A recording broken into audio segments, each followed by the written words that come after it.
बोले क्यों जरूरत पड़ी? देखिए, हमने भी 1000 करोड़ के काम का लेखा जोखा आज सार्वजनिक रूप से किया, लेकिन ये क्या कोई बताने की बात होती है?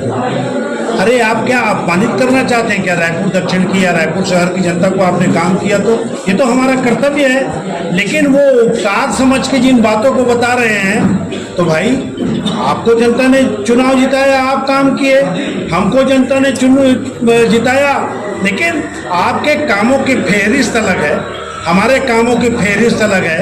हमने अस्पताल बनाया, हमने वो गरीब बच्चों को, मध्यम वर्गीय परिवार के बच्चों को पढ़ने के लिए आत्मानंद स्कूल बनाया, हमने उद्यान बनाया, हमने तालाब बनाया, हमने लोगों के जो रोजगार से संबंधित जो चीज़ें थी उस पर हमने फोकस किया, और हमने ये कोई उपकार नहीं किया, ये हमने अपने कर्तव्यों के तहत कहा।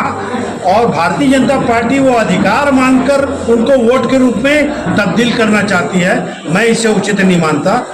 ठीक है, आपने काम किया, आपको जनता ने जिताया, आपने अपने मैनिफेस्टो में लिखा था इसलिए आपने काम किया। भाई हमने अपने मैनिफेस्टो में लिखा था तो हमने काम किया, उसमें कौन सी बात है? लेकिन ये बार बार बताना, तो आप रायपुर शहर की जनता को आप अपमानित क्यों कर रहे हैं भाई? नहीं तो आप लंबे समय से रायपुर को देख रहे हैं, अलग अलग लोगों को, क्या 5000 करोड़ का काम वाकई में हुआ है? नहीं, अब ये तो वही बता पाएंगे जिन्होंने कहा है, तो कहाँ है, कौन है, एलियंस आया था क्या?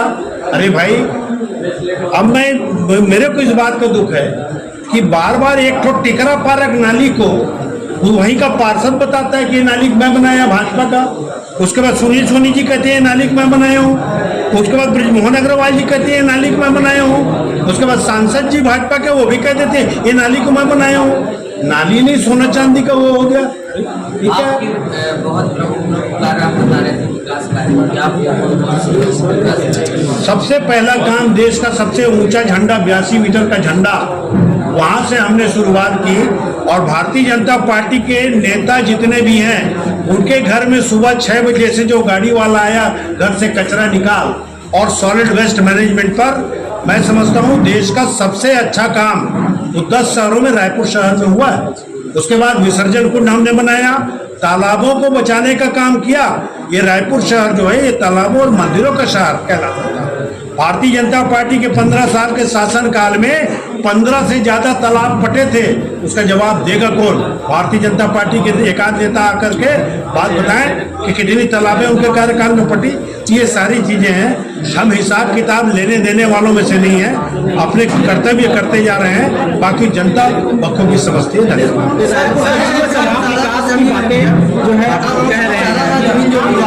उसके बारे में मैं बता दिया हूँ। देखिए, भाटा गांव में चरागन की जो जमीन है वो वर्षों से थी।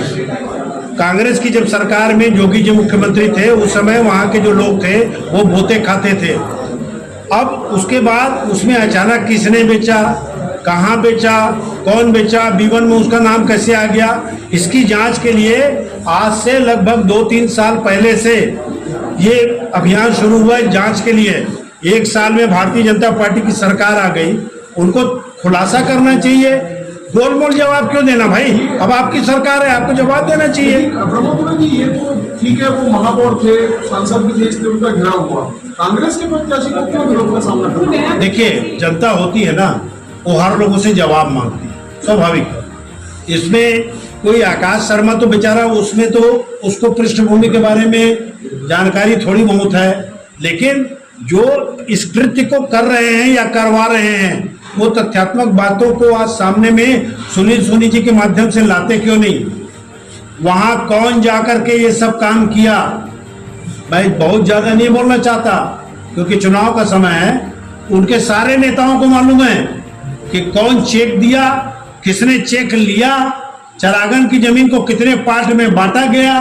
ये आने वाले दिनों में दूध का दूध और पानी का पानी होगा, लेकिन हम भी इसकी जांच के लिए हम बिल्कुल मांग किए हैं और आगे भी करेंगे।